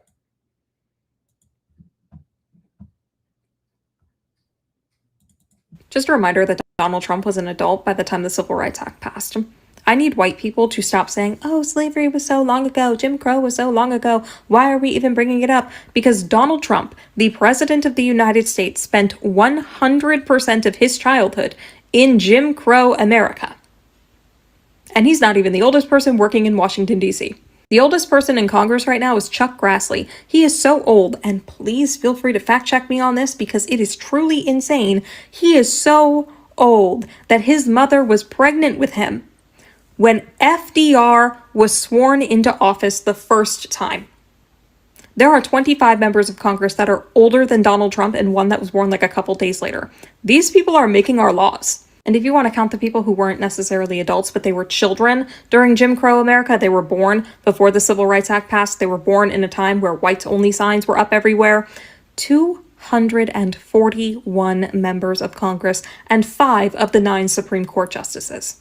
These are the people who write our laws, enforce our laws, and interpret our laws. The reason that people bring up slavery and Jim Crow is because it is still relevant to this day. Even the laws that are being passed in 2026 are being passed by people who grew up at a time when lynchings were being treated like picnics. And that's facts. But speaking of facts, hold on, man. I wanted to fact check some shit in real time. Now, I'm gonna highlight this demon comment right here. So this guy here, he says that blacks only make up 13% of society. Keep poking the sleeping giant and you'll be crushed. Is that a fact? Hold on. Let's find out, man. Let's fact check some shit. What was the percentage of black people during the Civil War?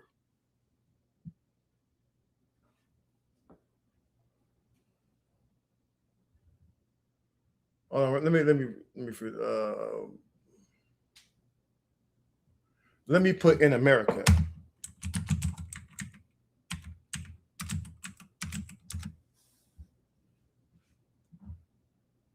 So we were 14%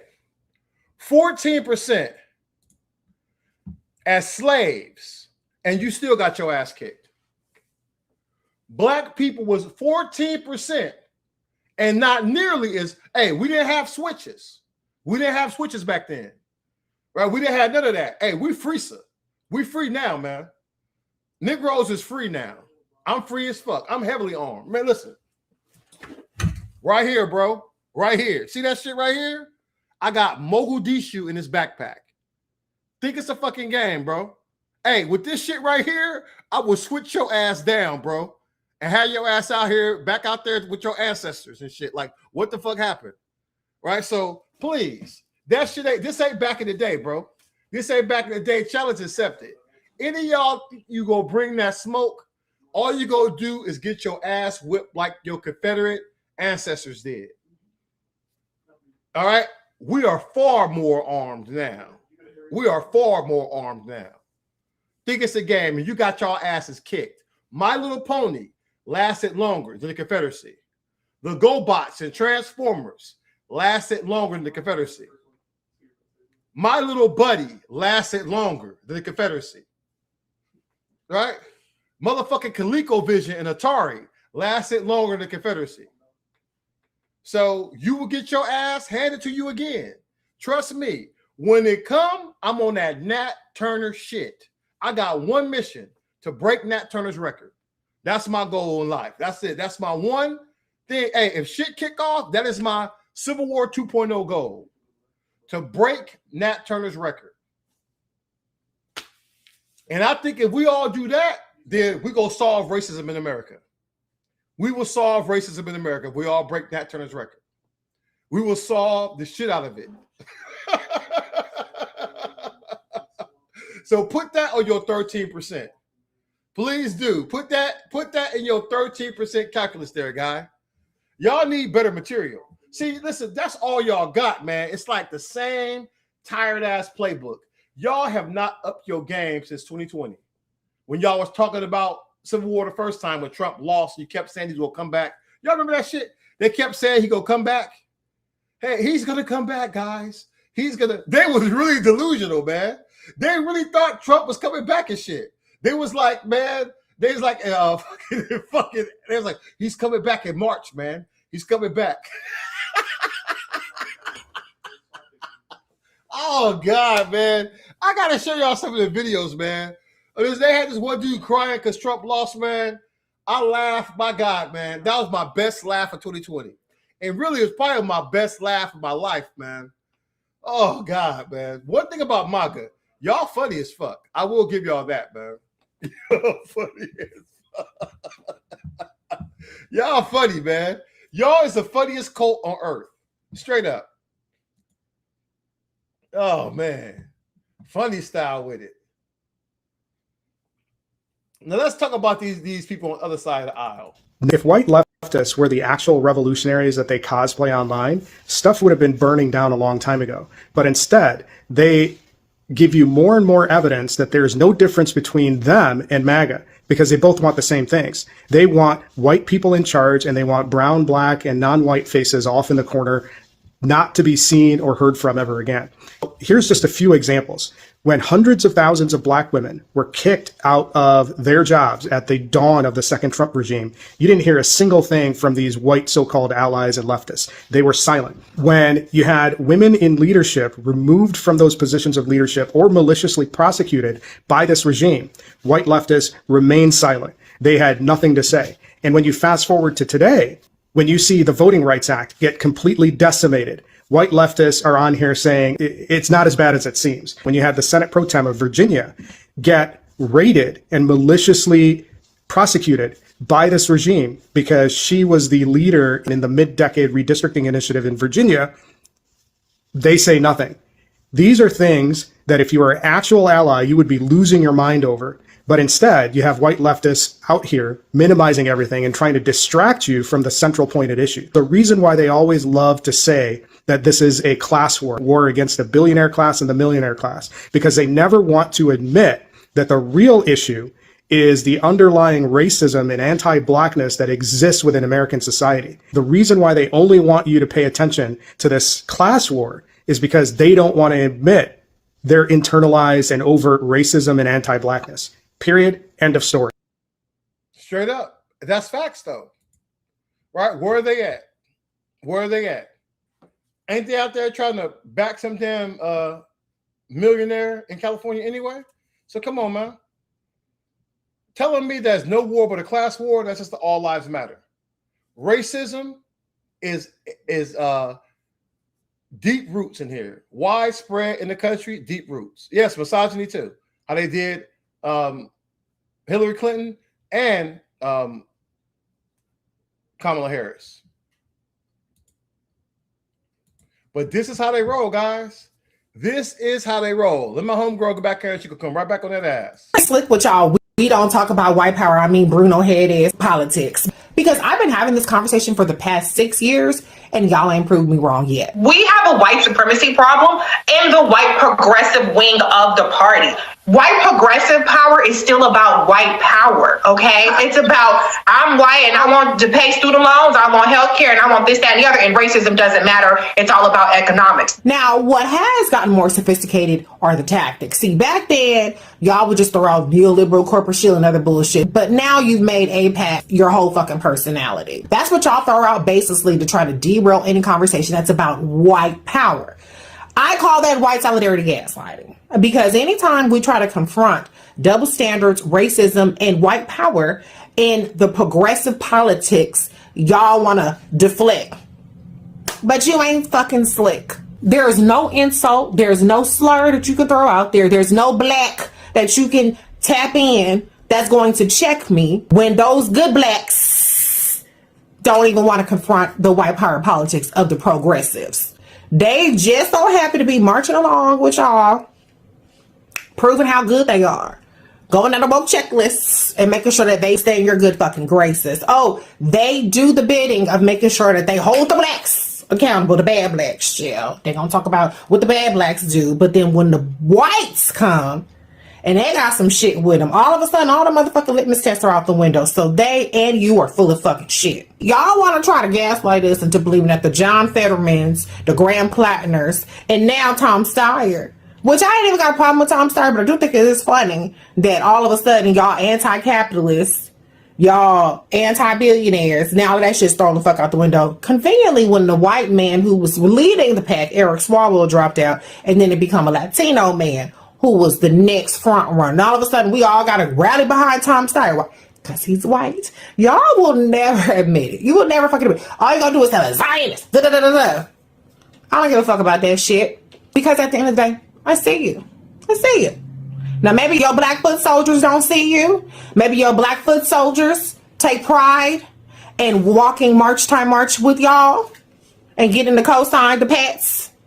But fuck them and fuck you too. Anybody who is not willing to be honest about the white power politics on the progressive side, we already know that it happens on the so-called moderate side. We already know how MAGA is, but let's talk about the progressive side. You're fucking hypocrites. You have double standards, and your litmus test is just your way of filtering out people that you consider to be a threat to white power. Oh, I've been messing with her for years, man. She the truth. She the truth, man. Yeah, I've been following her forever. Matter of fact, I seen her and Don Lemon, man. Kiki right here. Oh yeah, I seen her coming through, man. She about that life. But listen, we saw this whole shit happen with Genocide Joe. They conspired to bring down Kamala Harris. They did not want Kamala Harris to inherit the presidency if anything happened to Joe Biden. So they weaponized Palestine. They weaponized that issue to become a single issue voter. And so now that's what they did. They weaponized that against black people. But once again, that holds no water here. Israel is racist ass white people created by racist ass white people, right? America, racist ass white people in America and around the world formed that country illegally. And then told people they was the real Jews and told people they were the God's chosen people. Even though if you go back and look in the 20s, it's all black there in Palestine. So come on. So we know nobody falling for that shit. All y'all did was convince some Palestinians and some Muslims to flip Michigan red. And now what's happening? Israel is squad wiping that shit. So you paying for it. Because these demons will divide and conquer whenever you let them. Racism is not a Democrat thing. It is not a Republican thing. It's not a rich or poor thing. It's not a North and South thing. It's a white thing. White Americans inside of this country have a problem with black people. They have a problem with the truth. And that's why the country's in decline. They never could let go of the racism. And you see it here today. Hey, you see that demon right here trying to talk about shit, talking about, I don't give a fuck about abortion, bro. Only demons care about that. That's why y'all are attacking the damn Mexicans, because Mexicans are having more children than you. Birth, dearth. That is the problem. Y'all scared because genetically your ass getting done. White women don't want to touch you because, you know, you can't, you got a problem with that shit right there. And plus y'all nasty and shit. You don't want to take no bath and shit. Right? And how you going to try to destroy women's health rights and then think they're going to want to have children for you? You're dumb. You don't understand. You should, if you really wanted white women to have more babies, you should have incentivized them. But you said, no, we go use Jim Crow Jesus and try to take all your stuff. So it is what it is. Cry harder, man. Kamala Harris, you couldn't see her in 5 lifetimes. Barack Obama was the best president in history. You can crash out to that shit. That fat ass fellow in the White House can never match Jasmine Crockett. He can never match Kamala Harris. He damn sure couldn't see Barack Obama. That's why he's so mad. If he lived to be 1,000, he could not match Barack Obama's accomplishments. Because that's the best y'all got. And that's why you're losing. That's why the country is in decline. You done it to yourself, bro. You done it to yourself. That's it. They stay racist, man. That's all they got is the racism. That is why y'all losing. So I'm here. Like I said, I may be black, but you poor, bro. And poor whites not going to make it. They don't like you. The White House was not for you. It's for rich white men. Rich white men. You're not rich. You just racist. And you couldn't see me in 5 lifetimes, bro. Hey, I would tell y'all again, I'm a 6-figure nigga. Okay? The army got to pay me for the rest of my life. As long as America exists, they got to send them checks to me. I did that shit. Shit you could never do. That's why they get so mad. And I throw that shit in your face, man, with the full-size medals. Matter of fact, hold on, man. Shit. Let me hit you with the clip while we're here. Since I got your damn attention, bro. Hell yeah. So, come on, man. You can, hey, listen, white people love lying about that shit, but you can lie to yourself. You will never lie to us about what Trump represents. Trump is the most racist president in history, the most fucking corrupt, and are surrounded by sheer fucking incompetence. Pete Hegseth is a motherfucking rapist who drugged the Republican chick and raped her while she was unconscious. Right? Straight up. And that's facts. That's straight from the fucking Pentagon. So I know you guys don't understand. That's okay. Because it's forever fuck Trump, baby. Forever fuck that demon. Hey, but that's all right. People who support him, go sign up for Israel. Right? Hey, that's it. Go fight Israel war. We not fighting Israel war. My children are not going to another worthless ass war. Period. Listen, I'm still supporting my oath. What the fuck you know about it? What do you know about it? What do you know about it? Shit, eat shit, homegirl. Come with that racist ass shit. It's forever fuck Trump. And that's on the First Amendment. If you don't like it, it's too goddamn bad. You can read that shit again. Fuck that racist. Fuck him for renaming the bases after the fucking Confederacy. And fuck you for still supporting them. I said what the fuck I said. Let's get it. Your government is run by pedophiles. They ordered you to die for Israel. They ordered you to die for Israel. They lied to you. Your government is run by pedophiles. They ordered you to die for Israel. They ordered you to die for Israel. They lied to you. Straight up, baby. Straight up. That's it. Hey, and that right there is one of my most viral videos on IG. 1.3 million views. 1.3 million views. You can see them full 16 full-size medals. Cry yourself to sleep at night. That means you cannot see me. Your entire family root cannot see my military accomplishments. That's it. That song is called Orange Pig, by the way. If you guys looking it up. Orange Pig, it's out everywhere. Except for the remix, because I got them that hook. I linked that shit like 3 times, man. Because they don't do the hook once in the song. Like, nah, fuck that. I want that shit to keep playing. Hell yeah. All right, let me get through these last couple of videos. And let me show you some more about how dirty Israel is and how Israel really has had their talents in America since the very beginning. This Israel shit is way bigger than Barack Obama or Michelle Obama or Jasmine Crockett. In 1967, Israel attacked a U.S. Navy ship, killed 34 American soldiers, and wounded 171 more. And the President of the United States government told the survivors to never speak about it. June 8, 1967. The Six-Day War is 4 days in. The USS Liberty, which is an American intelligence ship, is in international water off the coast of the Sinai Peninsula. Hey, thanks for reminding me, man. Hey, I got my Cash App up there. Be sure to hit me up, guys. Let me pull that shit up. Let me drop that. Also got that Venmo, baby, and the GoFundMe. Because I make $0 here. I get my shit to direct donation. That's right, man. Don't try to count my pockets, bro. Flying a U.S. flag, whole number completely visible. And that morning, Israeli reconnaissance planes, they circle that ship multiple times. And then at 3 p.m, an Israeli fighter jet opens fire. Strafing runs, napalm, rockets, then torpedo boats close in. One torpedo hits, and by the time it stops, 34 Americans are dead, and 171 are wounded. The crew fights back with what they have. 4 deck-mounted machine guns against jets and torpedo boats. When their flag is shot down, they raise a bigger one. It measured in at 7 feet by 13 feet. But the attack continues. When they lower the lifeboats, the torpedo boats, machine gun the lifeboats. That is a war crime, in case that wasn't clear. When word reached the fleet, a rescue aircraft launched from the USS America and the USS Saratoga, but they were recalled on direct orders from the Secretary of Defense, Robert McNamara, and President Lyndon B. Johnson. The crew was still under attack when those planes turned around.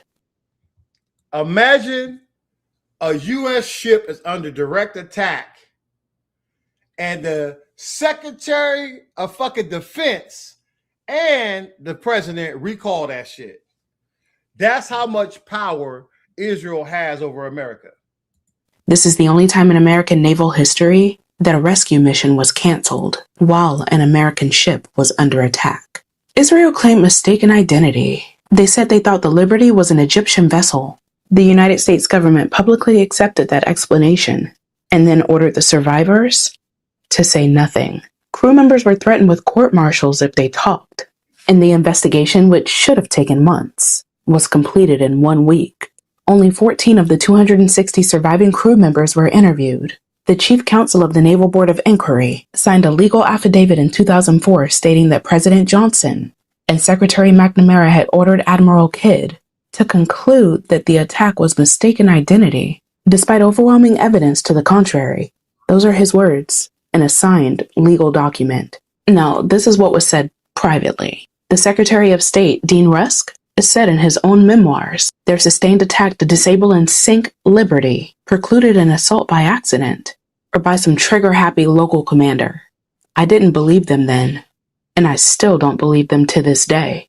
NSA Director Marshall Carter, he said it couldn't be anything else other than deliberate. CIA Director Richard Helms, I don't think there can be any doubt that the Israelis knew exactly what they were doing. The attack on the USS Liberty is the only maritime attack on an American vessel that has not been investigated by Congress. Not then, not now. The survivors spent decades being called drunks, anti-Semites, and liars for saying what they witnessed. 34 Americans dead. The government that was supposed to represent them told them to be quiet, rushed through a sham investigation, and publicly accepted an explanation that its own Secretary of State, CIA Director, and NSA Director did not believe. The cover-up's not a theory. The men who ran it said so themselves. And I have to find another video. They have Candace Owens even talking to one of the survivors. And you know she right-wing as hell. So we know that America has this white supremacist relationship with Israel, but it's clearly that Israel's calling the shots. As wild as that is, Israel's been calling the shots. So if they've been doing this shit back in the 60s, you already know. That's how deep this thing goes. That's how deep it is. So, hey, it is what it is, man. But once again, I will not allow Israel or AIPAC to be our conversation here in Black liberation, because I am not letting that be weaponized against our Black candidates, period. And that's what the racist left wing does. So when I talk about racism, it is not defined by political party. White people in America have a racist system. You guys built this racist system. And you still benefit from the racist system to this day. Unless you are willing to tear that shit down. And that's what you got to do that work. We can't do that work. They got to do that work. Shit, because the only way we get out this shit is through revolution. And so the problem is, like I said, we've already slid down 20 countries. America's having the largest decline in democracy in history. We're no longer considered a liberal democracy. And you guys can go back and check my last live out here, and we covered that already. It's not only the steepest decline for this country, it's the steepest decline for any country in the world to drop 20 damn country slots. So, and that demon is still in there. He is still in there. He is still in power. So what's the long game? What do these guys want? What is the billionaire class long game? Well, let's get into it. Well, what's the billionaires' end game? What are they going to do if we can't afford their products and they price us out of everything because AI, slavery? Their end game is slavery. One of the biggest lies and misnomers in American society is that the United States is anti-slavery. It is not now, nor has it ever been anti-slavery. The North did not fight the South over slavery. The South succeeded because they were worried about protecting slavery, but the North did not intervene with the mindset to end slavery. There was no disagreement about slavery. Even people who were abolitionists, even the great emancipator, Abraham Lincoln, was not interested in ending slavery immediately or by force. He hoped that he could convince enslavers, like a buyback program, basically. Like the way that law enforcement host or counties, municipalities host programs where addicts can bring in their needles and get that, what's it called? Mascarpone? That's the cheese, ain't it? With the thing you shoot up so you can be alive again after you overdose on opiates. You can get that in exchange for bringing in needles, like that type of shit. That's what Abraham Lincoln was hoping to do. He was hoping he could convince enough enslavers in the border states to sell the government their enslaved people, and then those people would be mouthpieces and ambassadors for the program in the Deeper South. That was the plan. The Republican Party was founded on this idea of not allowing slavery to expand, not ending it where it currently existed. There was no disagreement in the United States about the legality of enslavement, that it was on equal footing. Only about 2 to 5% of the United States was, well, of the North, was abolitionist. 2 to 5%. There was no disagreement about slavery in the United States. Most people understood it as the economic engine of the country. It was the reason that the country was able to declare a revolution. Because how does a colony without a navy or ammunition or an army defeat one of the most formidable empires in the history of the world? How do a bunch of 30-something-year-olds decide they're going to go against the British Empire? It's because they have tobacco and enslaved people that they can leverage. Because at the time, sugar, tobacco, rice, indigo, these are the currencies of the world. Cotton doesn't become a thing until after the American Revolution. Eli Whitney, cotton gin shit, 1790s. Before that, sugar, tobacco, driving the world. What do they have here? They have sugar and tobacco plantations, particularly tobacco. This country has never been against slavery. That's why the 13th Amendment has an exception for it. That's why the AP report from a couple years ago talked about how extensively our economy still relies on slave labor. How many industries still rely on slave labor. It's just in the prison form.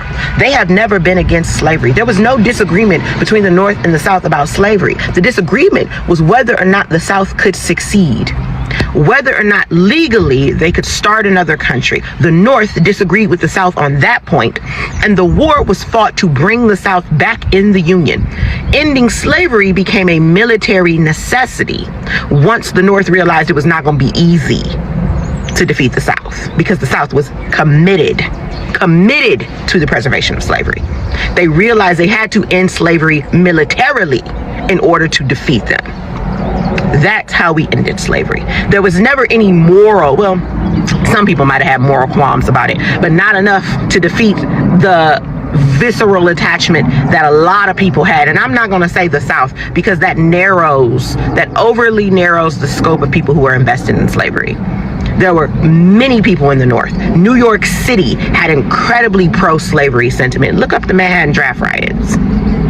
There were strongholds for the Confederacy in Ohio. There were many people in the country that were wedded to slavery. This country has never been against slavery. It was the thing that sparked its greatness, that kick-started its greatness. Now the country is in decline. America is in decline. That's undeniable. If you haven't reached that point in your understanding, friend, I don't know what to do to help you. America is in decline. And what do you think they intend to use to kickstart it again?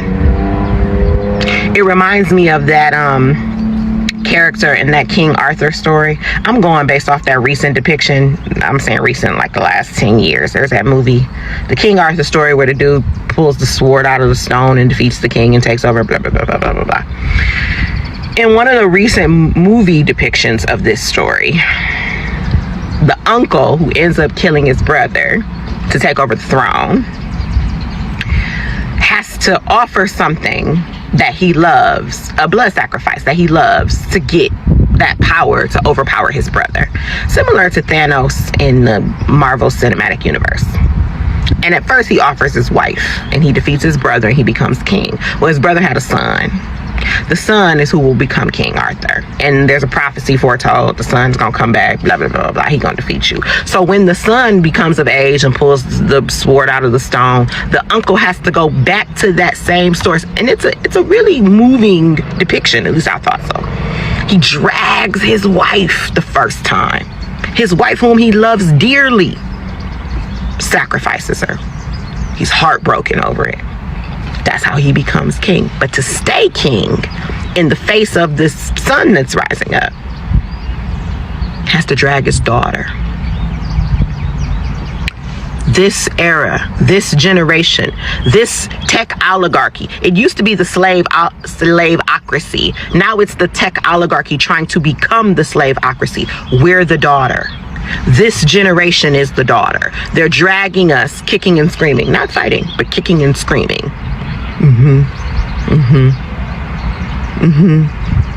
When they say make it great again, its greatness originally came from the economic prowess and power given to it by slavery. And then it took the descendants of that same lineage, it took that same lineage and used jazz and hip hop and basketball, and particularly the Black cultural component of basketball, to give it global soft power, to become the world's leading superpower.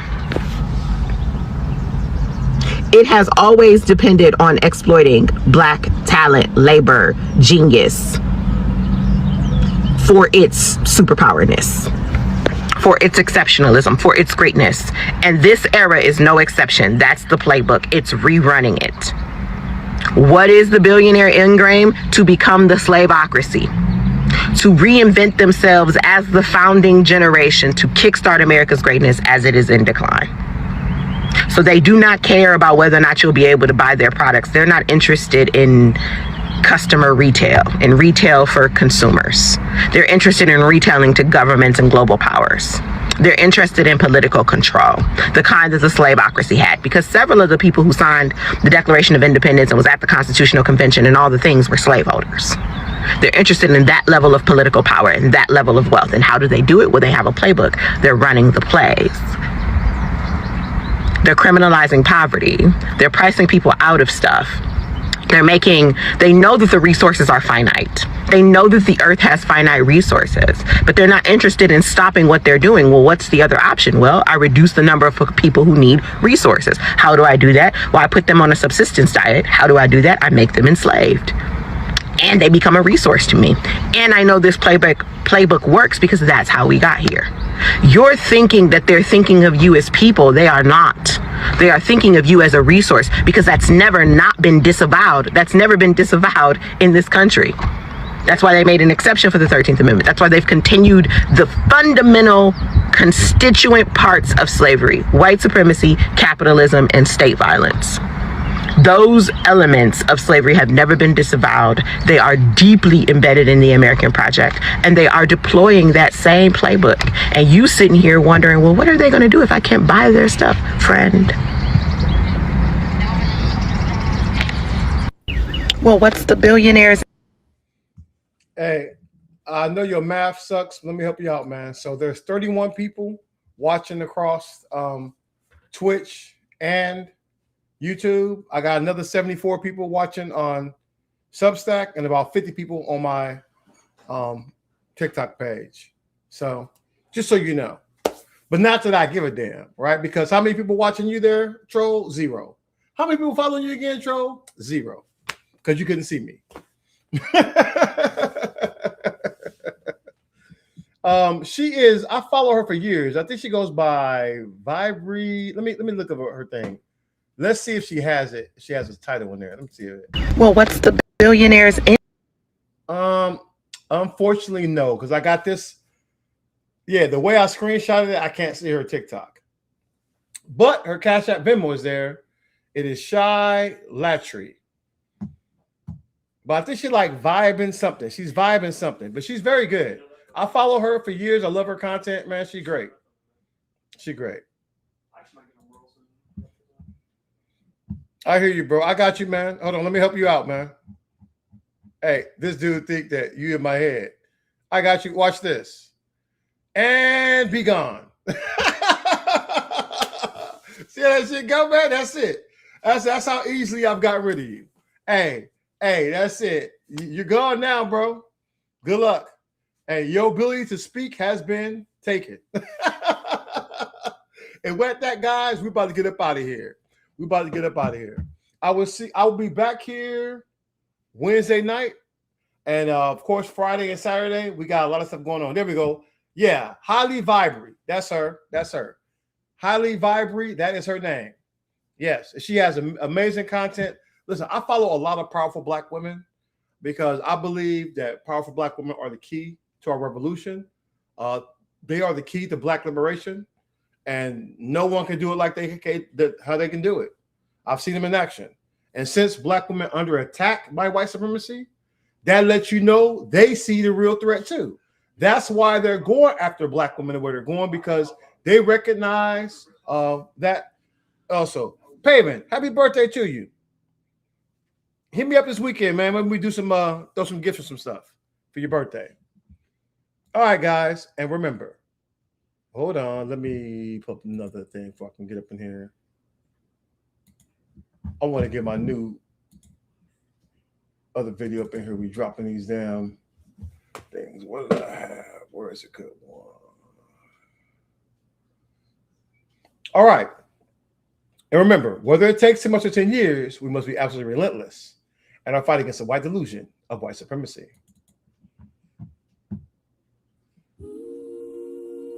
In 1921, Tulsa, Oklahoma was home to the wealthiest black community in America. They called it Black Wall Street. A white mob burned it to the ground. This is that history. Black Americans built Greenwood with their own hands. 35 blocks of black-owned businesses on that land. Schools, hospitals, hotels, law offices, and newspapers. Nobody helped them build it. They funded it themselves. Wake up, black Americans. Remember Black Wall Street, Greenwood District, Tulsa, Oklahoma, 1921. 300 black people were killed in the streets. No one was convicted, and no reparations have been paid. O.W. Gurley purchased 40 acres of land in the Greenwood District in 1906. He made the decision to sell that land only to black buyers by 1921. Greenwood had over 600 black-owned businesses operating. They had a black hospital, a black school system, and a black public library. The community had a newspaper called the Tulsa Star to record their progress. Black doctors, lawyers, dentists, and educators all worked and lived inside Greenwood. Dr. A.C. Jackson was considered one of the most skilled surgeons in the entire country. He was shot and killed on June 1, 1921, during the attack on his own neighborhood. J.B. Stratford built the Stratford Hotel to serve black travelers who were turned away everywhere else. Black veterans from World War I returned home and invested their service into Greenwood. This was documented American history. Most schools have never taught it. Oh, black Americans built Greenwood with their own hands. 35 blocks of black-owned businesses on that land. Schools, hospitals, hotels, law offices, and newspapers. Nobody helped them build it. Hey, they funded it themselves.